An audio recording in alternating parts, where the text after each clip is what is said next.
Welcome back students. നമ്മൾ payment of tax എന്ന് പറയുന്ന ചാപ്റ്ററിന്റെ അവസാന വീഡിയോയിലോട്ടാണ് കിടക്കണേ. നമുക്ക് ഇതിനകത്ത് രണ്ട് കാര്യങ്ങളെ കുറിച്ചാണ് ഡിസ്കസ് ചെയ്യാനുള്ളത്. ഒന്ന്, പേയ്മെന്റിന്റെ സമയത്ത് നമ്മൾ അഡീഷണലി പേ ചെയ്യേണ്ടി വരുന്ന ഇൻട്രസ്റ്റുകളെ കുറിച്ചും, ആൻഡ് നമ്മൾ അടയ്ക്കുന്നതിനേക്കാൾ കൂടുതൽ എമൗണ്ട് ആണ് നമ്മൾ ഈ പറയുന്ന പോലെ ടാക്സ് ആയിട്ട് അടയ്ക്കുന്നതെങ്കിൽ നമുക്ക് തിരിച്ച് കിട്ടേണ്ട റീഫണ്ടിനെ കുറിച്ചും. ഇങ്ങനെ രണ്ട് കാര്യങ്ങളാണ് നമുക്ക് പഠിക്കാനുള്ളത്. ഫസ്റ്റ് വൺ, റീഫണ്ട് അവിടെ നിൽക്കട്ടെ, നമുക്ക് ഇൻട്രസ്റ്റിനെ കുറിച്ച് ഡിസ്കസ് ചെയ്യാം. ഓക്കെ, രണ്ട് സാഹചര്യങ്ങളിലാണ് നമുക്ക് ഇൻട്രസ്റ്റ് പേ ചെയ്യേണ്ടി വരുന്നത്. മനസ്സിലായി? ഇൻട്രസ്റ്റ് രണ്ട് രീതിയിലുണ്ട്. ദാറ്റ് മീൻസ് ഈ ടാക്സബിൾ പേഴ്സൺ ഡിപ്പാർട്ട്മെന്റിലോട്ടും ഇൻട്രസ്റ്റ് പേ ചെയ്യേണ്ടി വരും, നേരെ തിരിച്ച് ഡിപ്പാർട്ട്മെന്റ് തിരിച്ച് ടാക്സബിൾ പേഴ്സണിലോട്ടും ഇൻട്രസ്റ്റ് പേ ചെയ്യേണ്ടി വരും. ഇങ്ങനെ മെയിൻലി രണ്ട് സിറ്റുവേഷൻസ് ആണുള്ളത്.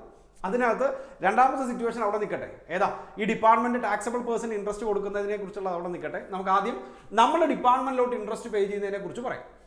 ഓക്കെ, ദാറ്റ് മീൻസ് ഒരു ടാക്സബിൾ പേഴ്സൺ നമ്മുടെ ഡിപ്പാർട്ട്മെന്റിലോട്ട് ടാക്സ് പേ ചെയ്യുക, അല്ലെങ്കിൽ ടാക്സ് പേ ചെയ്യേണ്ട ഡിപ്പാർട്ട്മെന്റിലോട്ട് ഇൻട്രസ്റ്റ് പേ ചെയ്യുന്നതിനെ കുറിച്ചാണ് നമ്മൾ ഡിസ്കസ് ചെയ്യാൻ പോകുന്നത്. അവിടെ അതും രണ്ട് സാഹചര്യങ്ങളാണ് നമുക്കുള്ളത്. മനസ്സിലായി? ദ ഫസ്റ്റ് വൺ, കഴിഞ്ഞ വീഡിയോയിൽ കഴിഞ്ഞ പ്രോബ്ലം ചെയ്യുമ്പോൾ നമ്മളൊരു കാര്യം പറഞ്ഞായിരുന്നു. നമ്മളൊരു 18% ഇൻട്രസ്റ്റും കൂടെ കാൽക്കുലേറ്റ് ചെയ്തായിരുന്നു അല്ലേ? അതായത് നമ്മൾ പേയ്മെന്റ് ഓഫ് ടാക്സ് എന്ന് പറയുന്ന സാധനം അടയ്ക്കുന്ന നേരത്ത്, അല്ലെങ്കിൽ അത് കൃത്യമായിട്ടുള്ള ഡേറ്റിൽ അല്ല നമ്മൾ ഈ പറയുന്ന പേയ്മെന്റ് ഓഫ് ടാക്സ് എന്ന് പറയുന്നത് അടയ്ക്കുന്നതെങ്കിൽ, പേ ചെയ്യുന്നതെങ്കിൽ, ഓക്കെ, വൈകിയാണ് പേ ചെയ്യുന്നതെങ്കിൽ ആ ഡിലേ വരുന്ന പീരീഡ് എത്രയാണോ അത്രയും ദിവസം നമ്മൾ ഒരു 18% ഇൻട്രസ്റ്റ് പേ ചെയ്യണം. ഓക്കെ, കഴിഞ്ഞ പ്രോബ്ലത്തിനകത്ത് നമ്മൾ അത് ചെയ്തായിരുന്നു. മനസ്സിലായി? സോ സിറ്റുവേഷൻ നമ്പർ 1, നമ്മൾ പേയ്മെന്റ് നടത്തേണ്ട സമയത്ത് നമ്മൾ കൃത്യമായിട്ട് പേയ്മെന്റ് നടത്തിയില്ലെങ്കിൽ, പേയ്മെന്റ് നടത്തുമ്പോൾ ഈ ടാക്സബിൾ ലയബിലിറ്റിയുടെ കൂടെ, അല്ലെങ്കിൽ ഈ ടാക്സ് ലയബിലിറ്റിയുടെ കൂടെ നമ്മൾ എത്ര ശതമാനം 18% ഇൻട്രസ്റ്റും കൂടെ ചാർജ് ചെയ്യേണ്ടി വരും. Okay, and the situation number 2, നമുക്ക് കിട്ടേണ്ട ഇൻപുട്ട് ടാക്സ് ക്രെഡിറ്റിനേക്കാൾ കള്ളത്തരം കാണിച്ച് കൂടുതൽ ഇൻപുട്ട് ടാക്സ് ക്രെഡിറ്റ് ക്ലെയിം ചെയ്യുകയോ, അല്ലെങ്കിൽ നമ്മൾ ആക്ച്വലി അടയ്ക്കേണ്ട ഔട്ട്പുട്ട് ടാക്സ് ലയബിലിറ്റി എന്ന് പറയുന്നത് വളരെ കുറച്ച് കാണിക്കുകയോ ചെയ്താൽ രണ്ടും കള്ളത്തരമാണ്. അല്ലേ? ആലോചിച്ച് നോക്കി, നമുക്കൊരു 1000 രൂപയാണ് ഇൻപുട്ട് ടാക്സ് ക്രെഡിറ്റ് കിട്ടാനുള്ളത്. പക്ഷെ നമ്മളൊരു 1500 രൂപ ഇൻപുട്ട് ടാക്സ് ക്രെഡിറ്റ് ആയിട്ട് കാണിച്ചു, നമ്മുടെ അത്രയും ടാക്സ് ലയബിലിറ്റി കുറഞ്ഞു, കള്ളത്തരമാണ്. അല്ലെങ്കിൽ 2000 രൂപ നമ്മൾ ടാക്സ് ലയബിലിറ്റി ആയിട്ട് പേ ചെയ്യണം, പക്ഷെ നമ്മൾ അത്രയും കാണിച്ചില്ല, 1500 രൂപ മാത്രമേ ടാക്സ് ലയബിലിറ്റി ആയിട്ട് കാണിച്ചുള്ളൂ, അതും കള്ളത്തരമാണ് അല്ലേ? സോ ഇങ്ങനെ വരുന്ന സാഹചര്യങ്ങളിൽ നമ്മൾ 24% എന്തായിട്ട് പേ ചെയ്യേണ്ടി വരും? ഇൻട്രസ്റ്റ് ആയിട്ട് പേ ചെയ്യേണ്ടി വരും. മനസ്സിലായല്ലോ? സോ എങ്ങനെയായിരുന്നു? ആദ്യം നമ്മൾ ടാക്സബിൾ പേഴ്സൺ ഡിപ്പാർട്ട്മെന്റിലോട്ട് പേ ചെയ്യുന്ന ഇൻട്രസ്റ്റുകളെ കുറിച്ചാണ് പറഞ്ഞത്. രണ്ട് സാഹചര്യമാണ് പറഞ്ഞത്. അതിനകത്ത് ആദ്യത്തെ സാഹചര്യത്തിലാണ് നമ്മൾ പറഞ്ഞത് എന്താ, നോർമൽ കേസിനകത്ത് പേ ചെയ്യേണ്ട സമയത്ത് നമ്മൾ പേ ചെയ്തില്ലെങ്കിൽ, ഓക്കെ, ഡിലേ വരികയാണെങ്കിൽ 18% ഇൻട്രസ്റ്റ് ചാർജ് ചെയ്യണം. ആൻഡ് ദ സെക്കൻഡ് സിറ്റുവേഷൻ, നമുക്ക് കിട്ടേണ്ട ഇൻപുട്ട് ടാക്സ് ക്രെഡിറ്റിനേക്കാൾ കൂടുതൽ ഇൻപുട്ട് ടാക്സ് ക്രെഡിറ്റ് ക്ലെയിം ചെയ്യുകയോ, അല്ലെങ്കിൽ നമ്മൾ ആക്ച്വലി അടയ്ക്കേണ്ട ടാക്സ് ലയബിലിറ്റിനേക്കാൾ കുറഞ്ഞ ടാക്സ് ലയബിലിറ്റി കാണിക്കുകയോ ചെയ്താൽ അവിടെ നമ്മൾ 24% എന്തായിട്ട് ചെയ്യേണ്ടി വരും? ഇൻട്രസ്റ്റ് ആയിട്ട് പേ ചെയ്യേണ്ടി വരും. നോക്കാം. ഓക്കെ, സെക്ഷൻ 50 പറയണേ. സെക്ഷൻ 50 സബ്സെക്ഷൻ 1 നോക്കിയേ, delayed payment of tax 18% per annum. മനസ്സിലായോ? ടാക്സ് അടയ്ക്കേണ്ടത് വൈകിയാണ് അടയ്ക്കുന്നതെങ്കിൽ 18% വെച്ച് നമ്മൾ എന്ത് കൊടുക്കേണ്ടി വരും? ഇൻട്രസ്റ്റ് കൊടുക്കേണ്ടി വരും. ആൻഡ് ദ സെക്കൻഡ് വൺ 53, അതായത് 50 സബ്സെക്ഷൻ 1, 50 സബ്സെക്ഷൻ 3. മനസ്സിലായോ? 2 ഉണ്ട്, നമുക്ക് ഡിസ്കസ് ചെയ്യാം. സബ്സെക്ഷൻ 3 പറയുന്നത് നോക്കിയേ, A taxable person who makes an undue or excess claim of input tax credit under subsection 10 of section 42 of the CGST Act. That excess claim നടത്തി input tax ക്രെഡിറ്റിന്റെ, അല്ലെങ്കിൽ undue or excess reduction in output tax liability. കണ്ടോ? Output tax liability എത്രയാണോ അതിനേക്കാൾ കുറഞ്ഞാണ് നമ്മൾ tax പേ ചെയ്യുന്നതെങ്കിൽ ഇവിടെ എത്ര ശതമാനം? 24% per annum നമ്മൾ എന്തായിട്ട് പേ ചെയ്യേണ്ടി വരും? ഇൻട്രസ്റ്റ് ആയിട്ട് പേ ചെയ്യേണ്ടി വരും. So section 50 subsection 1 and section 50 subsection 3. അങ്ങനെയാണെങ്കിൽ എന്താണ് section 50 subsection 2? Okay, of the CGST Act 2017, the interest under section 50 subsection 1 shall be calculated in such manner as may be prescribed from the day succeeding the day on which such a tax was due to paid. അതായത് എന്നാണോ നിങ്ങൾ ഈ പറയുന്ന tax അടയ്ക്കേണ്ടത്, അല്ലെങ്കിൽ tax due ആവുന്നത്, അത് കഴിഞ്ഞ് അടുത്ത ദിവസം മുതൽ നമ്മൾ എന്ത് പേ ചെയ്യേണ്ടി വരും? ഇൻട്രസ്റ്റ് പേ ചെയ്യേണ്ടി വരും. മനസ്സിലായി? അതായത് ഇന്നാണ് നമ്മൾ ടാക്സ് അടയ്ക്കേണ്ടത്, ഇന്ന് നമ്മൾ ടാക്സ് അടച്ചില്ല, ഇന്ന് ടാക്സ് ഡ്യൂ ഡേറ്റ് ആണ്, ഇന്ന് ടാക്സ് ഡ്യൂ ഡേറ്റിനകത്ത് നമ്മൾ ടാക്സ് അടച്ചില്ല എന്ന് വിചാരിക്കുക. നമ്മളൊരു 10 ദിവസം കഴിഞ്ഞിട്ടാണ് ടാക്സ് അടയ്ക്കുന്നതെങ്കിൽ ആ പറഞ്ഞ 18% per annum ആണ്. 365 ദിവസത്തേക്കാണ് 18% പറഞ്ഞിരിക്കുന്നത്. മനസ്സിലായി? സോ അതിനെ എത്ര ദിവസത്തേക്ക് കാൽക്കുലേറ്റ് ചെയ്യേണ്ടി വരും? 10 ദിവസത്തേക്ക് കാൽക്കുലേറ്റ് ചെയ്യേണ്ടി വരും. എന്നിട്ട് ആ ഇൻട്രസ്റ്റും കൂടെ ചേർത്ത് വേണം അടയ്ക്കാൻ.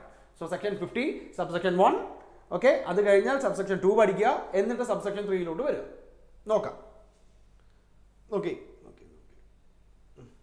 ഒരു കാര്യം കൂടെ ഇതുമായിട്ട് ബന്ധപ്പെടുത്തി പറയണത് എന്താണെന്നറിയാമോ? Online payment even made after 8 PM will be credited on the same day of the tax payers account. അതായത് ഓൺലൈൻ പേയ്മെന്റ് ആണെന്ന് വിചാരിക്കുക. ഓക്കെ, ഡ്യൂ ഡേറ്റിന്റെ അന്നാണ് നിങ്ങൾ ഓൺലൈൻ പേയ്മെന്റ് നടത്തണേ. രാത്രി 8 മണിക്ക് ശേഷമാണ് പേയ്മെന്റ് നടത്തിയെങ്കിൽ പോലും അത് നമ്മുടെ അക്കൗണ്ടിൽ ക്രെഡിറ്റ് ആവും. And while there will be no physical challan accepted for the GST payment, while the challan will be generated from the gst.gov.in only for all the payment of taxes, fees, penalties and interest. മനസ്സിലായി? എല്ലാ പേയ്മെന്റ്സും കാര്യങ്ങളും എല്ലാം ഇത് കൂടെ തന്നെയാണ്, electronic payment തന്നെയാണ്. ഒരു കാര്യം കൂടെ അവിടെ ഓർത്തിരിക്കാനുള്ള എന്താണെന്നറിയാവോ? For the payment of challan under 10,000 rupees limit it can be done over the counter with cash, cheque, demand draft through authorised bank. മനസ്സിലായി? അതായത് 10,000 rupees വരെയുള്ളത് ഏത് മോഡ് ഓഫ് പേയ്മെന്റ് ആണെങ്കിലും കുഴപ്പമില്ല. പക്ഷേ while for the payment exceeding the amount of 10,000 will be collected through the digital mode only. അതായത് നമ്മൾ പേ ചെയ്യേണ്ടത് 10,000 rupeesന് മുകളിലാണെങ്കിൽ തീർച്ചയായിട്ടും അവിടെ എന്ത് മാത്രമേ വരുന്നുള്ളൂ? ഈ പറയുന്ന ഡിജിറ്റൽ പേയ്മെന്റ് മാത്രമേ വരുന്നുള്ളൂ. ഓക്കെ, സോ ആ ടേമും കാര്യങ്ങളെല്ലാം ഓർത്തിരിക്കുക. ദാറ്റ് മീൻസ് നമ്മൾ കള്ളത്തരമല്ല, നമ്മൾ ഡിലേ ഇൻ പേയ്മെന്റ് ആണെങ്കിൽ 18%, ഏതെങ്കിലും സാഹചര്യത്തിൽ ഇൻപുട്ട് ടാക്സ് ക്രെഡിറ്റ് കൂടുതലാണ് ക്ലെയിം ചെയ്തതെങ്കിലോ അല്ലെങ്കിൽ ഔട്ട്പുട്ട് ടാക്സ് ലയബിലിറ്റി കുറച്ചാണ് കാണിച്ചിട്ടുള്ളതെങ്കിലോ അവിടെ 24% per annum എന്ന് പറയുന്നത് ടാക്സ് ആയിട്ട് പേ ചെയ്യേണ്ടി വരും. ഇൻട്രസ്റ്റ് ആയിട്ട് പേ ചെയ്യേണ്ടി വരും. ഇനി ആ ഡിലേഡ് പേയ്മെന്റിനകത്ത് പറയുന്നത് എന്താ? എന്നാണോ നിങ്ങൾ ഡിലേ ആവുന്നത്, എന്നാണോ ടാക്സ് ഡ്യൂ ആവുന്നത്, അത് കഴിഞ്ഞ് അടുത്ത ദിവസം തൊട്ട് പേ ചെയ്യുന്ന സമയത്ത് നമ്മൾ എന്ത് കൊടുക്കേണ്ടി വരും? ഈ പറഞ്ഞ ഇൻട്രസ്റ്റ് എന്ന് പറയുന്ന സാധനം കൊടുക്കേണ്ടി വരും. ഓക്കെ, അവിടെ 10,000 rupees വരെയുള്ള ടാക്സ് പേയ്മെന്റ് എന്ന് പറയുന്നത് ഏത് മോഡിലൂടെ വേണേലും ആവാം. പക്ഷേ മോർ ദാൻ 10,000 ആണ് പേയ്മെന്റ് വരുന്നതെങ്കിൽ അവിടെ ഏത് മാത്രമേ പറ്റുള്ളൂ? ഈ പറഞ്ഞ ഇലക്ട്രോണിക് പേയ്മെന്റ് മാത്രമേ പറ്റുള്ളൂ. ഓക്കെ, നമുക്ക് നോക്കാം. എക്സാമ്പിൾസ് ഉണ്ടേ. Rajendra Dyeing Private Limited supply goods worth rupees 10 lakh to Y Limited in the month of September plus GST 12%. Okay, Rajendra Dyeing Private Limited paid the GST on 5th December. The amount of input tax credit is 70,000 is available in the books. Calculate the interest payment if under the section 50 of the CGST Act 2017. മനസ്സിലായി? So ഇവിടെ നോക്കി, normally 10 lakhന്റെ 12% ആണ് പറഞ്ഞിരിക്കുന്നത് GST. So GST എത്ര വരും? 1,20,000 rupees GST വരും അല്ലെ? Input tax credit ആയിട്ട് എത്ര കിടപ്പുണ്ട് നമ്മളോട്? ഇൻപുട്ട് ടാക്സ് ക്രെഡിറ്റ് 70,000 കിടപ്പുണ്ട്. സോ 70,000 മൈനസ് ചെയ്യാം. നമുക്ക് എത്രയാണ് വരണേ? 50,000 rupees ആണ് നമ്മുടെ ടാക്സ് ലയബിലിറ്റി പറഞ്ഞത്. മനസ്സിലായി? ഇത് എപ്പോഴാ ഈ ട്രാൻസാക്ഷൻ നടക്കുന്നത്? എപ്പോഴാ? ഇതുണ്ടോ, സെപ്റ്റംബറിലാണ്. സെപ്റ്റംബറിലെ ട്രാൻസാക്ഷൻ കഴിഞ്ഞാൽ നമ്മൾ ഇത് എപ്പോൾ പേ ചെയ്യണം? അല്ലെങ്കിൽ പേയ്മെന്റിന്റെ ഡ്യൂ ഡേറ്റ് എപ്പോഴാണ്? അടുത്ത മാസം 20-ാം തീയതിയാണ് പേയ്മെന്റിന്റെ ഡ്യൂ ഡേറ്റ് ആയിട്ട് പറഞ്ഞത്. സിറ്റുവേഷൻ മനസ്സിലായല്ലോ? ഓക്കെ, സോ ഈ മാസത്തെ പേയ്മെന്റിന്റെ ഡ്യൂ ഡേറ്റ് എന്ന് പറയുന്നത് അടുത്ത മാസം 20-ാം തീയതിയാണ് പേയ്മെന്റിന്റെ ഡ്യൂ ഡേറ്റ് പറഞ്ഞത്. മനസ്സിലായി? സോ സെപ്റ്റംബർ കഴിഞ്ഞ് ഒക്ടോബർ 20-ാം തീയതിക്കുള്ളിൽ പേയ്മെന്റ് നടത്തണം. ഇവിടെ നടത്തിയിട്ടില്ല. ഇവിടെ നടത്തിയിരിക്കുന്നത് എപ്പോഴാണ്? നോക്കി, 5th December. 5th December. ഒരു കാര്യം കൂടെ പറയാം, അത് ഇവര് മെറ്റീരിയലിനകത്ത് എഴുതാൻ വിട്ടുപോയതാ. 5th December of next year. 5th December of next year. ഈ വർഷം പോലും അല്ല, അടുത്ത വർഷം ഡിസംബറിലാണ് നമ്മൾ എന്ത് നടത്തണേ? പേയ്മെന്റ് നടത്തണേ. സിറ്റുവേഷൻ മനസ്സിലായി? അത് അവർ സെപ്പറേറ്റ് ആയിട്ട് കോട്ട് ചെയ്യാൻ വിട്ടുപോയതാ. സോ 5th Decemberനാണ് എന്ത് നടത്തണേ? അതായത് 365 ദിവസവും കഴിഞ്ഞ് എഗെയിൻ വീണ്ടും സമയം എടുത്തു. മനസ്സിലായി? എന്നിട്ടാണ് പേയ്മെന്റ് നടത്തണേ. അങ്ങനെ വരുന്ന സാഹചര്യങ്ങളിൽ നോക്കി, 50,000 into 18%. Okay, into 411 divide by 365. മനസ്സിലായി? ഈ 411 ഡേയ്സ് എങ്ങനെയാ വന്നേ? അതായത് 21st October 20-ാം തീയതിയാണ് ഡ്യൂ ആവണേ. 21-ാം തീയതി ഒക്ടോബർ 21 തൊട്ട് അടുത്ത വർഷം ഡിസംബർ 5-ാം തീയതി വരെ. ഈ വർഷത്തെ ഡിസംബർ 5 അല്ല പറയണേ, അടുത്ത വർഷം ഡിസംബർ 5-ാം തീയതി വരെ. മനസ്സിലായി? 411 ദിവസം വരും. നമ്മൾ ടോട്ടൽ ഇൻട്രസ്റ്റ് ആയിട്ട് എത്ര അടയ്ക്കേണ്ടി വരും? 10,134 rupees ഇൻട്രസ്റ്റ് ആയിട്ട് പേ ചെയ്യേണ്ടി വരും. ഓക്കെ, നെക്സ്റ്റ് വൺ പ്രോബ്ലം ഉണ്ടോ നോക്കാം. യെസ് ഉണ്ട്. Nos Limited reduced the amount of 2,25,000 from the output tax liability in the contravention of the provision of section 42 subsection 10 of the CGST Act 2017 in the month of January 2018, which is ineligible credit at invoice level. Okay, as a result, a show cause notice issued by Central Tax Department under section 74 of the CGST Act 2017 along with the interest. Nos Limited paid the tax and interest on 5th March 2018. March 5-ാം തീയതിയാണ് അടക്കണേ. Find the interest liability. Interest liability ആണ് നമുക്ക് കണ്ടുപിടിക്കേണ്ടത്. മനസ്സിലായോ? So ഇവിടെ ഇങ്ങനെ വരുന്ന സാഹചര്യങ്ങളിൽ നോക്കി ടോട്ടൽ ടാക്സബിൾ എമൗണ്ട് എത്രയാണെന്ന് നോക്കണം. അതായത് നമ്മൾ എത്ര റെഡ്യൂസ് ചെയ്തിരിക്കണേ? 2,25,000 രൂപയാണ് റെഡ്യൂസ് ചെയ്തിരിക്കുന്നത്. സോ 2,25,000 രൂപ ഇൻറ്റു 24% വരും. 24%. അങ്ങനെയല്ലേ പറഞ്ഞേ? എന്തെങ്കിലും കള്ളത്തരമാണ് ചെയ്യുന്നതെങ്കിൽ ഡിലേ ഇൻ പേയ്മെന്റ് അല്ല, ഈ പറഞ്ഞ ഇൻപുട്ട് ടാക്സ് ക്രെഡിറ്റ് കൂടുതൽ കാണിക്കുകയോ അല്ലെങ്കിൽ ഔട്ട്പുട്ട് ടാക്സ് ലൈബിലിറ്റി കുറച്ചാണോ കാണിക്കണമെങ്കിൽ അവിടെ എത്ര വരും? 24% നമുക്ക് എന്തായിട്ട് വരും? നമ്മുടെ ഇൻട്രസ്റ്റ് ആയിട്ട് വരും. മനസ്സിലായി? ഇനി എത്ര ദിവസം ഉണ്ടോ നോക്കി, എത്ര ദിവസമുണ്ട്, എപ്പോഴാ which is ineligible credit as a result of shock cause notice issued by the Central Tax Department under Section 74 of the CGFC Act, tax paid 5th March. മനസ്സിലായി? അതായത് ഇൻവോയ്സിന്റെ ഡേറ്റ് എപ്പോഴാണ് നോക്കി, ഇൻവോയ്സിന്റെ ഡേറ്റ് എപ്പോഴാണ്? 12/1/2018 ജനുവരി 12-ാം തീയതിയാണ്. ജനുവരി 12-ാം തീയതിയാണല്ലോ.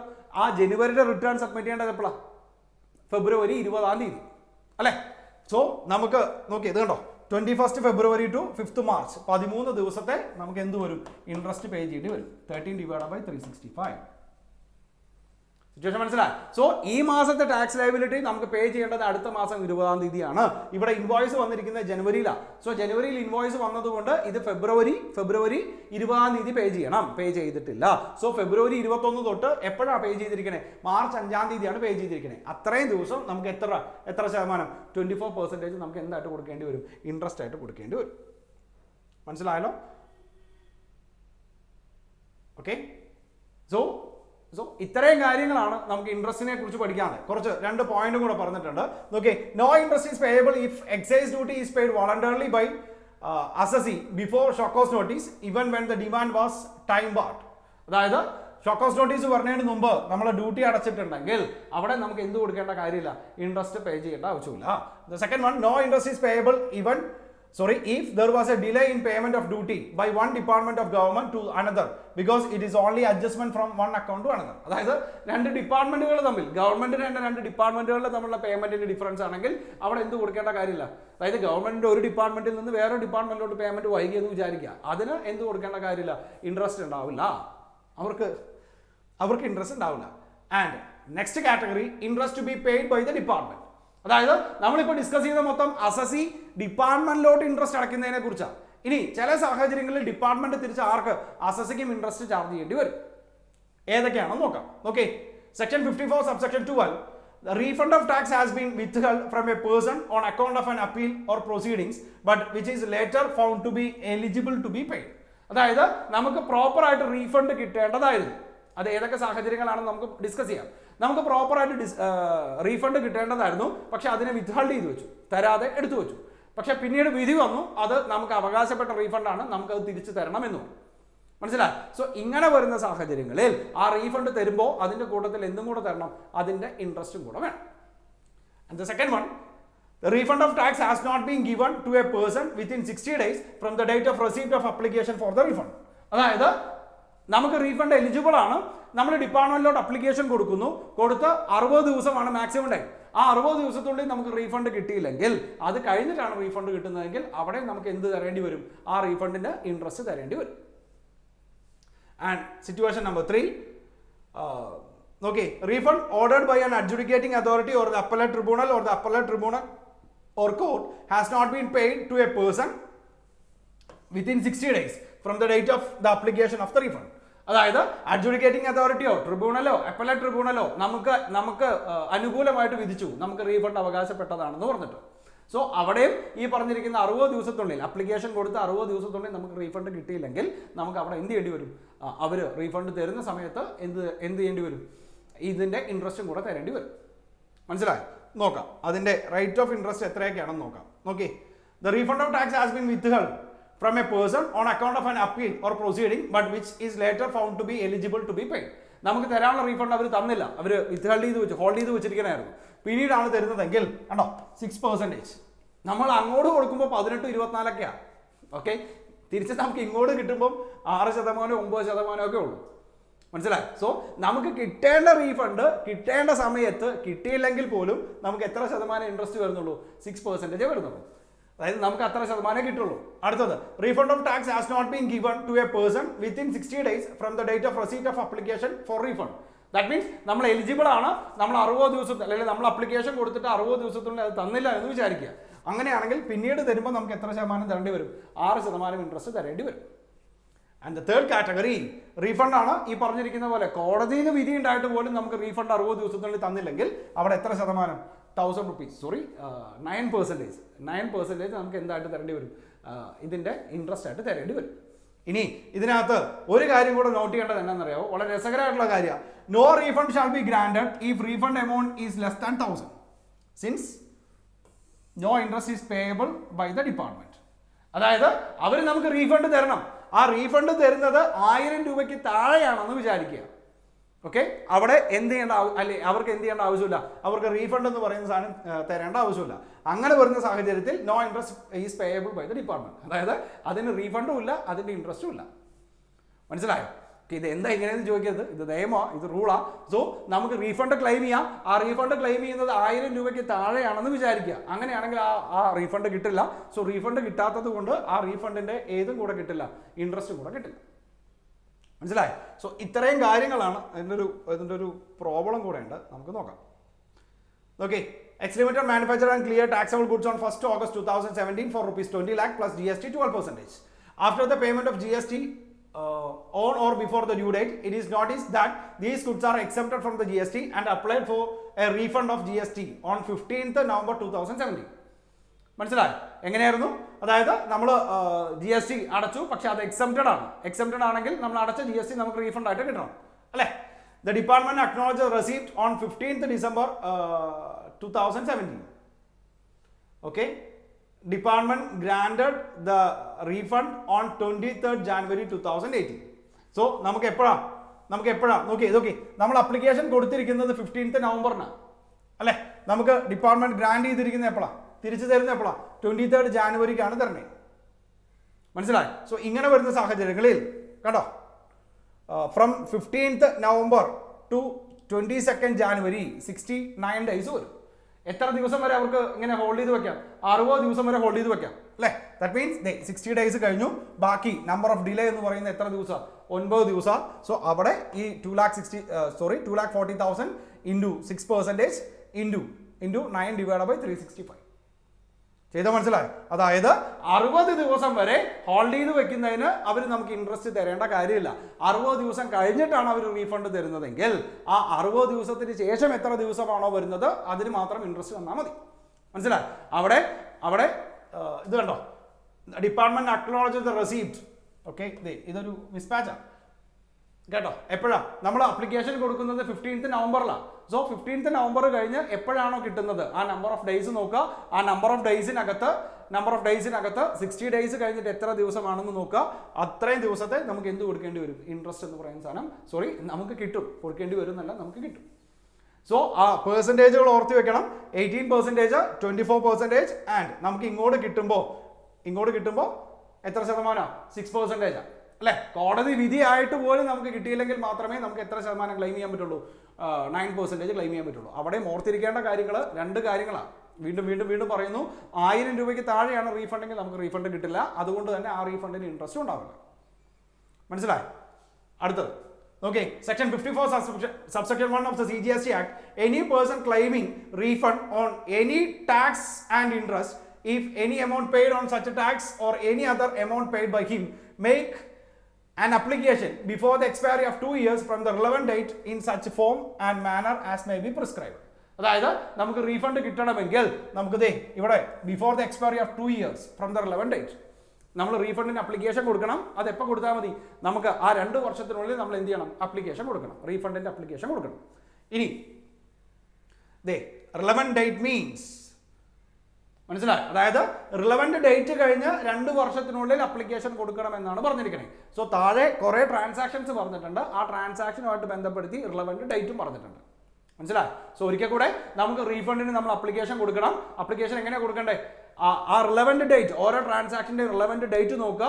ഇനി ഒന്നുമില്ലെങ്കിൽ പേയ്മെന്റ് ഓഫ് ടാക്സ് നമ്മൾ additionally, അല്ലെങ്കിൽ നമ്മൾ പേയ്മെന്റ് ഓഫ് ടാക്സ് ഏത് ഡേറ്റിലാണ് അടച്ചത് അത് കഴിഞ്ഞ് 2 വർഷത്തിനുള്ളിൽ നമ്മൾ എന്ത് കൊടുത്താൽ മതി? ഈ പറഞ്ഞിരിക്കുന്ന പോലെ റീഫണ്ടിനുള്ള അപ്ലിക്കേഷൻ കൊടുത്താൽ മതി. സോ ഓർത്തിരിക്കേണ്ടത് റിലവന്റ് ഡേറ്റ് എന്താണെന്ന് അറിയണം. അതാണ് നമ്മളിപ്പോൾ ഡിസ്കസ് ചെയ്യാൻ പോണേ. ആ റിലവന്റ് ഡേറ്റ് കഴിഞ്ഞ് 2 വർഷത്തിനുള്ളിൽ നിങ്ങൾ എന്ത് ചെയ്താൽ മതി? ഈ പറഞ്ഞ റീഫണ്ടിന്റെ അപേക്ഷ കൊടുത്താൽ മതി. അപേക്ഷ കൊടുത്തിട്ട് 60 ദിവസത്തിനുള്ളിൽ അവർ തന്നില്ലെങ്കിൽ മാത്രമാണ് അവിടെ എന്തും കൂടെ തരാൻ പറയണേ, ഇൻട്രസ്റ്റ് കൂടെ തരാൻ പറയണേ. ഏതൊക്കെയാണെന്ന് നോക്കാം. Okay, in the case of goods exported out of India. Okay, ഇന്ത്യക്ക് പുറത്തോട്ട് ഗുഡ്സ് എക്സ്പോർട്ട് ചെയ്തു എന്ന് വിചാരിക്കുക, മനസ്സിലായോ?